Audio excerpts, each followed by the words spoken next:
নমস্কার, কেমন আছেন? আমি মাম্পি। আমার বর্ণালী লাইফস্টাইল ব্লগে আপনাদের স্বাগতম। দিনটা ছিল বুধবার। সকালবেলায় ঘুম থেকে উঠে ছেলেকে ডাকছি স্কুল যাওয়ার জন্য, স্কুল যেতে হবে। ছেলে তো উঠতে চায় না। সত্যি বাচ্চাদের খুবই কষ্টকর এটা, যে সকালবেলা ঘুম থেকে ওঠাটা। তারপরে ডেকে ডেকে ছেলে উঠলো। এবং ছেলেকে উঠিয়ে টুটিয়ে বললাম যা ব্রাশ করায় ফ্রেশ হয়ে নে। তারপর আমি ব্রাশ করে নিলাম। ব্রাশ ট্রাশ করে ছেলে স্কুল যাবে, তার টিফিন রেডি করছি। টিফিনটাও হয়ে গেল। তারপর ছেলে স্কুলও চলে গেল টিফিন বেড়ে টেড়ে দিয়ে। ছেলে স্কুল যাওয়ার পর আমি আমাদের জন্য চা বসিয়ে নিলাম। চা করতে করতে বিস্কুটটাও ঢেলে নিলাম। তারপর চা হয়ে গেল। যে শাশুড়ি মা আর আমি বসে বসে চা খাবো, শাশুড়ি মাকেও দিয়ে দিচ্ছি। এবার আমি ওই যে চা খাচ্ছি। এই চা খেতে খেতেই একটুখানি বসে থাকি, ফোন দেখি।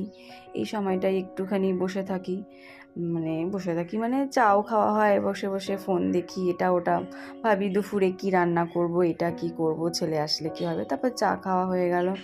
মার্কেটে চলে গেলাম, বাজারে গেছিলাম, একটু মাছ আনলাম। হাজব্যান্ড সকালে বেরিয়ে গেছিলো, তো আমাকেই যেতে হলো।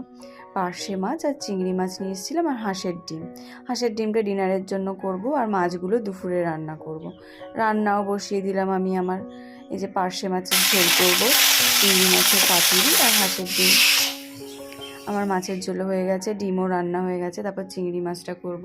চিংড়ি মাছের জন্য যেই মশলাগুলো হচ্ছে এই জিরে, এলাচ, তেজপাতা আমি শুকনো খোলায় ভেজে নিয়েছিলাম। তারপর সর্ষে আর পোস্তটাকে আমি মিক্সিতে পেস্ট করে নিয়েছিলাম কাঁচা লঙ্কা দিয়ে। একটা টিফিন বাটির মধ্যে চিংড়ি মাছটা যা যা মশলা করেছিলাম, ওই ড্রাই মশলাটা আর পোস্ত আর সর্ষেটা দুধ দিয়ে, নুন মিষ্টি দিয়ে চিংড়ি মাছটাকে মাখিয়ে আমি টিফিন বক্সের মধ্যে চিংড়ি মাছটা ভাপাতে দিয়ে দিলাম। কাজ করতে করতে ফ্রিজটাও পরিষ্কার করে নিলাম। তারপর ড্রেসিং টেবিলটাও একটু পরিষ্কার করে নিলাম। কাজ করতে করতে এগুলো করে নিই। তো ড্রেসিং টেবিলটাও হালকা হালকা একটু নোংরা বসেছিল, তো করে নিলাম। এই ড্রেসিং টেবিলটা মেয়েদের খুব একটা প্রিয় জিনিস। এখানেই দাঁড়ালেই তো আমরা নিজেকে নিজে দেখতে পাই। তারপর আমার রান্নাও কমপ্লিট, সব কিছু কমপ্লিট।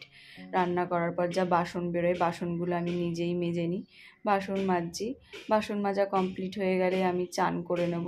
চান টান করে শাশুড়ি মাকেও খেতে দিয়ে দেবো। ছেলে আসবে, ছেলেও খেয়ে নেবে, আমিও খেয়ে নেব।